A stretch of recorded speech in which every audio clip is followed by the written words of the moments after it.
Hey guys, welcome back to कलेस classes. तो आज हम बात करेंगे इंडिपेंडेंट ब्रांचेस के बारे में, जो कि टाइप है होम ब्रांच का। तो इंडिपेंडेंट ब्रांचेस क्या होता है, जैसा कि इसका नाम जो है वो खुद ब खुद बता रहा है।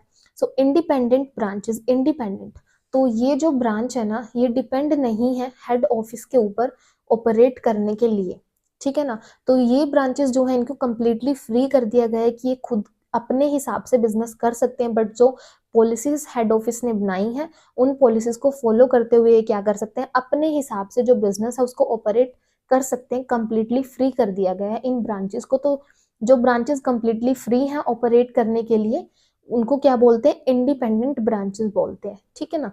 उसके बाद इसके भी कुछ फीचर्स हैं डिपेंडेंट ब्रांचेस की तरह। तो सबसे पहला हमारे पास आता है, these branches may purchase the goods from market in addition to the goods supplied by the head office। तो हेड ऑफिस ने जो गुड्स इनको सप्लाई करी हैं उसके साथ साथ ये ब्रांचेस क्या कर सकती हैं, मार्केट से गुड्स परचेज कर सकती है एंड देन इनको सेल कर सकती है। यानी कि इतनी अथॉरिटी है कि ये गुड्स सेल कर परचेज कर सकते हैं मार्केट से, ठीक है। उसके बाद हमारे पास आता है, these branches are not required to send the cash on daily basis। अब जैसे कंपल्शन था डिपेंडेंट ब्रांचेस के ऊपर कि उनको डेली बेसिस पे सेंड करना ही है, चाहे वो डायरेक्टली भेज रहे हैं चाहे अकाउंट में डिपॉजिट कर रहे हैं, लेकिन इन ब्रांचेस के लिए कोई कंपल्शन नहीं है, डेली बेसिस पे जरूरत नहीं है इनको हर रोज भेजने का कैश, ठीक है।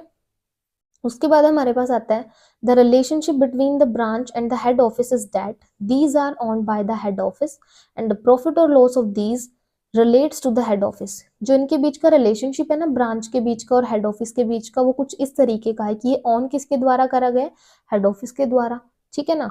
और जो प्रॉफिट और लॉस है वो भी किससे रिलेट करता है, हेड ऑफिस से रिलेट करता है।